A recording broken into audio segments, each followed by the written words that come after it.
सभी दोस्तों का हमारे YouTube channel excellent classes Ajmer पर स्वागत करता हूं। प्यारे साथियों, आज की वीडियो में हम सामाजिक विज्ञान की जो शिक्षण विद्या है उस पे हम चर्चा करेंगे। तो यहाँ पर जो रीट परीक्षा में सामाजिक विज्ञान के जो 60 प्रश्न आते हैं, उन 60 प्रश्नों में से यहाँ पे जो शिक्षण विधियों के जो सवाल है वो आपके 20 आते हैं। यहाँ पर सामाजिक की जो शिक्षण विद्या है उसके 20 प्रश्न है वो आपको देखने को मिलेंगे। तो आज की वीडियो में इन्हीं 20 प्रश्नों पर हम चर्चा करेंगे। यहाँ पर महत्वपूर्ण प्रश्नों की बात करेंगे और ये महत्वपूर्ण प्रश्न है आपके लिए अति लाभदायक रहने वाले हैं। शुरुआत करते हैं पहले प्रश्न से और पहला प्रश्न आपके सामाजिक की शिक्षण विधियों का जो पहला सवाल है वो आपके यहाँ पर है। पहला सवाल हम यहाँ पे शुरुआत करते हैं। भारत में सामाजिक अध्ययन का जो औपचारिक प्रतिपादन है वो कब किया गया था?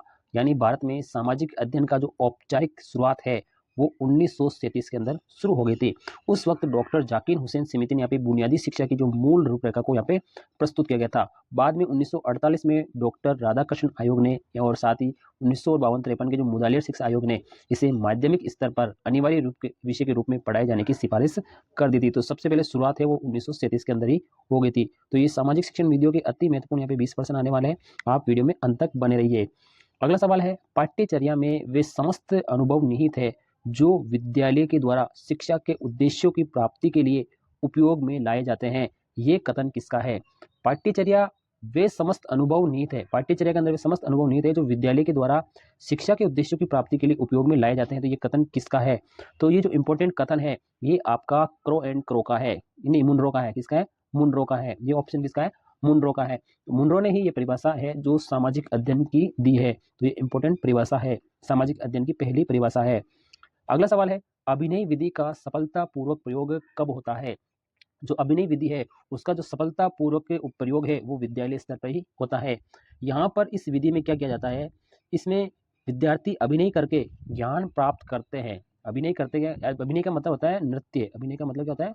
नृत्य। अभिनय करते हुए ज्ञान प्राप्त करते हैं। सामाजिक अध्ययन में इसका प्रयोग है वो सफलतापूर्वक किया गया था। तो ये विद्यालय स्तर पर अभिनय विधि का प्रयोग किया जाता है।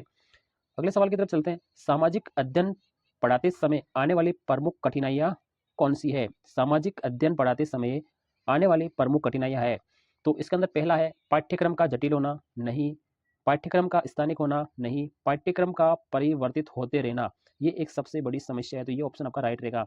ये ही एक जटिल समस्या है क्योंकि इसका पाठ्यक्रम है वो बार बार बदलता रहता है और इससे शिक्षक की दृष्टि में सामाजिक अध्ययन की जो विषय वस्तु है उसको समझने में क्या होती है? कठिनाई आती है। और विद्यार्थी की दृष्टि से उनका जो मानसिक स्तर है वो इस परिवर्तन को शीघ्र स्वीकार नहीं कर पाता है। तो यहाँ पर पाठ्यक्रम का परिवर्तन होना रहना ये एक सबसे बड़ी कठिनाई देखी जाती है। अगला है समालोचनात्मक जो चिंतन है, समालोचनात्मक चिंतन को सबसे अधिक निम्नलिखित में से कौन सा तत्व प्रभावित करता है? तो समालोचना को सबसे जो ज्यादा प्रभावित करने वाला है वो है रुचि। समालोचनात्मक जो चिंतन है उसको सबसे अधिक रुचि प्रभावित करती है। यदि विद्यार्थी की किसी विषय के प्रति रुचि नहीं है तो उस विषय में चिंतन करना बहुत ही कठिन कार्य है। रुचि के अभाव में आप विद्यार्थी को उस विषय के प्रति आकर्षित नहीं कर सकते हैं। इसके विपरीत विद्यार्थी का उस विषय में रुचि है ही नहीं तो उसका ध्यान स्वाभाविक रूप से उसमें लगेगा नहीं। तो यहाँ पे समालोचनात्मक जो चिंतन है उसका है रुचि। तो ये ऑप्शन इसमें राइट रहेगा। ये सामाजिक अध्ययन के अति महत्वपूर्ण प्रश्न है।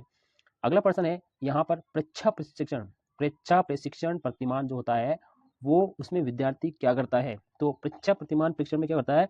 विद्यार्थी नवीन ज्ञान की खोज करता है। क्या करता है? नवीन ज्ञान की खोज करता है। इसमें विद्यार्थी क्या करता है? समस्या का समाधान करते हुए जिज्ञासा अभिवृत्ति और खोज प्रवृत्ति के द्वारा नवीन ज्ञान की वो क्या करता है? खोज करता है। यहाँ पर परीक्षा प्रतिमान जो है उसको ज्ञानात्मक व्यवहार प्रतिमान भी हम इसे कह सकते हैं। इससे क्या होता है? विद्यार्थियों के ज्ञानात्मक कौशल में क्या होता है? विकास होता है। तो ये विद्यार्थी के नवीन ज्ञान को खोज करता है। अगला है चलचित्र के माध्यम से छात्रों में किसका विकास किया जा सकता है? चलचित्र का मतलब क्या होता है? टेलीविजन। तो टेलीविजन के द्वारा हम छात्रों में किसका विकास कर सकते हैं? कल्पना शक्ति का, निरीक्षण शक्ति का, ए और बी दोनों। तो इसका ऑप्शन राइट होगा। कल्पना शक्ति का और निरीक्षण शक्ति, इन दोनों का हम क्या कर सकते हैं? यहाँ पर विकास कर सकते हैं। तो चलचित्र के द्वारा प्राप्त ज्ञान है वो हमेशा स्थायी रहता है तथा छात्रों को विषय वस्तु में ध्यान केंद्रित करने में ये चलचित्र सबसे उपयोगी साबित होता है।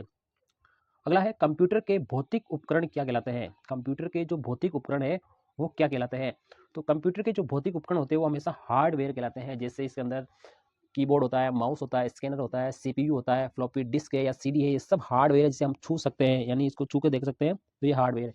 तो ये भले कंप्यूटर का लग रहा है लेकिन ये सामाजिक अध्ययन में टॉपिक है तो इसमें पूछा जाता है। अगला है प्रायोजना कार्य सीखने के नियमों पर आधारित होने के कारण, प्रायोजना जो विधि है किलपेट्रिक ने दी है। प्रायोजना कार्य सीखने के नियमों पर आधारित होने के कारण अनुभाविक है, मनोवैज्ञानिक है, सामाजिक है या भौतिक है? तो इसका जो ऑप्शन राइट रहेगा ये एक मनोवैज्ञानिक विधि है। इसमें क्या है, सीखने के नियमों पर आधारित होने का मनोवैज्ञानिक विधि है। इसमें क्या है, छात्र कार्य में रुचि लेते हैं और मानसिक रूप से तैयार रहते हैं। प्रयोजनों में क्या होता है, क्रिया के द्वारा सीखने पर ध्यान दिया जाता है, अतः अर्जित ज्ञान होता है वो स्थायी होता है। तो ये एक मनोवैज्ञानिक विधि भी कही जाती है।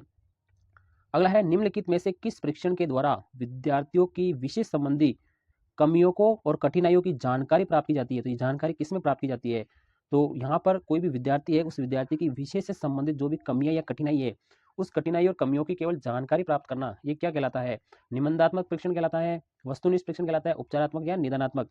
तो ये निदानात्मक परीक्षण कहलाता है।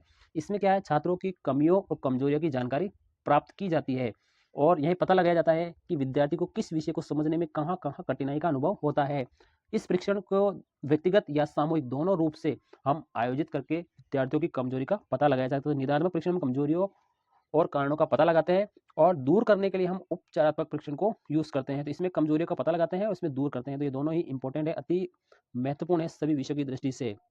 अगला सवाल है आपका, सन 1911 में कमेटी ऑफ 10 के द्वारा सामाजिक अध्ययन में कौन सा विषय जोड़ा था। कमेटी ऑफ 10 के द्वारा सामाजिक अध्ययन में कौन सा विषय यहाँ पर जोड़ा गया था, तो ये जोड़ा गया था समाज शास्त्र। कौन सा जोड़ा था, समाज शास्त्र विषय को जोड़ा गया था। और कमेटी ऑफ 10 है वो अमेरिका की एक कंपनी थी और सामाजिक अध्ययन का सबसे जो शुरुआत है प्रारंभ में अमेरिका में हुई थी और 1892 में ही यहाँ पे इसे स्थान दिया गया था। तो इसका ऑप्शन राइट रहेगा समाज शास्त्र। अगले क्वेश्चन की तरफ चलते हैं। यहाँ पे राममूर्ति समिति के अनुसार सामाजिक विज्ञान के शिक्षक में निम्नलिखित में से कौन सा गुण है वो आवश्यक नहीं है, गुण नहीं है ये पूछा है। कौन सी, राममूर्ति समिति के अनुसार सामाजिक विज्ञान के शिक्षण में शिक्षक को इसमें कौन सा गुण नहीं होना चाहिए। तो सबसे पहले देखते हैं, स्वतंत्रता पूर्वक सोचने की योग्यता, ये आपका होना चाहिए, ठीक है। उत्तरदायित्व स्वीकार करने की इच्छा शक्ति, ये भी इसका राइट है।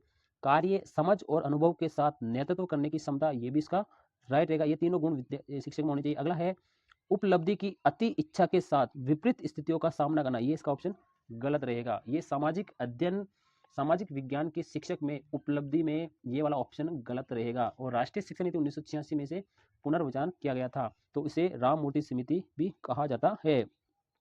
अगला है, पर्यवेक्षित अध्ययन प्रविधि की सफलता निर्भर करती है। पर्यवेक्षित अध्ययन जो विधि है उसकी सफलता कब निर्भर करती है, तो ये शिक्षक मार्गदर्शन पर, विद्यार्थी के कार्यों पर, विषय वस्तु पर, शैक्षिक वातावरण पर, ये किस पर डिपेंड करती है। तो इसका ऑप्शन राइट है, ये शिक्षक के मार्गदर्शन पर निर्भर करती है।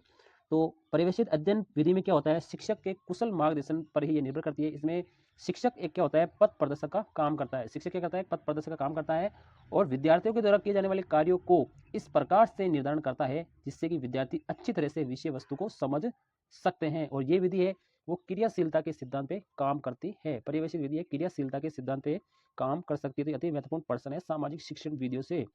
अगला है, सामाजिक अध्ययन पढ़ाते समय कक्षा में उत्पन्न समस्या न हो।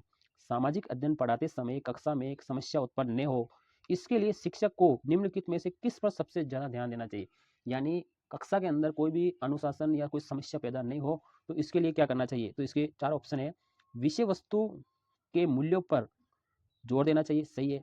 विषय वस्तु के आदर्शों पर, ये भी चाहिए। विषय वस्तु के तथ्यों पर, ये भी सही है। तो इसके चारों ऑप्शन राइट है, तो इसमें यहाँ पे ध्यान देना चाहिए। अगले सवाल की तरफ चलते हैं। अगला सवाल आ गया है, समालोचनात्मक चिंतन का विकास है वो किस प्रकार किया जा सकता है। समालोचनात्मक जो चिंतन है उसका जो विकास है वो किस प्रकार से किया जा सकता है। छात्रों को प्रोत्साहित करके, गलत। छात्रों के साथ स्नेहपूर्ण व्यवहार करके, ये भी गलत। अगला है, शिक्षक को सक्रिय करके, तो इसके अंदर ये थोड़ा सा हमने रॉन्ग बता दिया है। तो इसके सारे ऑप्शन राइट रहेंगे, सारे ऑप्शन क्या रहेंगे, राइट। शिक्षक को सक्रिय करके, छात्रों के साथ स्नेहपूर्ण व्यवहार करके, और इसका जो पहला ऑप्शन है ये छात्रों को प्रोत्साहित करते, इसका समालोचना चिंता का विकास करने में ये तीनों ऑप्शन राइट रहेंगे। तो यहाँ पे थोड़ा सा रॉन्ग हो गया था, लेकिन हमने बता दिया कि तीनों ऑप्शन इसमें क्या रहेंगे, राइट रहेंगे। अगला है, विद्यालय में वार्म अप विधा को किस प्रकार लागू किया जा सकता है। विद्यालय में वार्म अप जो विधा है उसको किस प्रकार से लागू किया जा सकता है। प्रश्नोत्तरी के माध्यम से, सही है। खेल के माध्यम से, सही है। तो ए और बी दोनों ऑप्शन इसके अंदर क्या रहेंगे, राइट रहेंगे। तो वार्म अप जो विधा है वो प्रश्नोत्तरी और खेल के माध्यम से लागू की जा सकती है। इसमें क्या होता है, एक चिंतनशील वातावरण का निर्माण करती है ये विधि, और चिंतनशील वातावरण का निर्माण करके छात्रों को क्या करते हैं, किसी समस्या के समालोचनात्मक चिंतन हेतु संवेदनशील बनाया जाता है इस विधि के माध्यम से। अगला सवाल है, परीक्षा प्रतिमान का प्रथम चरण कौन सा है। परीक्षा प्रतिमान है उसका प्रथम चरण कौन सा है? समस्या का स्पष्टीकरण, समस्या की पहचान और चयन, पूछताछ प्रक्रिया का विश्लेषण, समस्या के समाधान हेतु प्रयास। तो यहाँ पर जो समस्या, यहाँ पे इसका जो ऑप्शन रहेगा ये बी वाला ऑप्शन राइट रहेगा। पहला चरण होगा कि समस्या की पहचान की जाएगी और उसका चयन किया जाएगा, ये सबसे पहले नंबर पे आता है, यानी ये सबसे पहले नंबर पे रहेगा। और समस्या का जो स्पष्टीकरण है ये आपका 2 नंबर पे रहेगा। समस्या का जो स्पष्टीकरण है 2 नंबर पे रहेगा।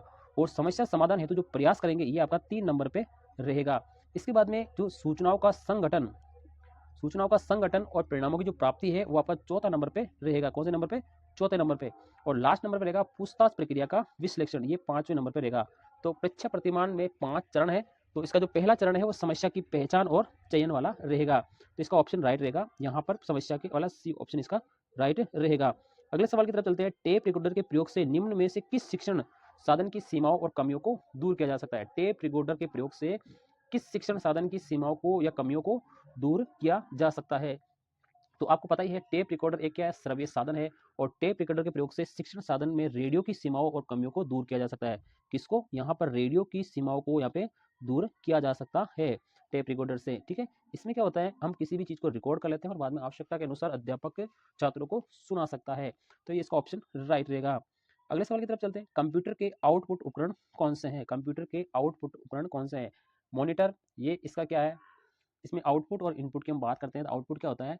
मॉनिटर, प्लॉटर और प्रिंटर, ये सभी कंप्यूटर के आउटपुट होते हैं। ये सारे आउट, जिसके पीछे टर लगा हुआ होता है वो आउटपुट होता है। ठीक है, कोई सा भी अगर नाम आ जाए इसके पीछे टर लगा हुआ होता है वो आउटपुट कहलाता है। तो इसका ऑप्शन राइट रहेगा। ये तीनों ही इसके आउटपुट उपकरण है। तो इसके कंप्यूटर का एक प्रश्न भी आ रहा है हर बार। प्रयोजना कार्य को आधारभूत सिद्धांत को कहा जाता है?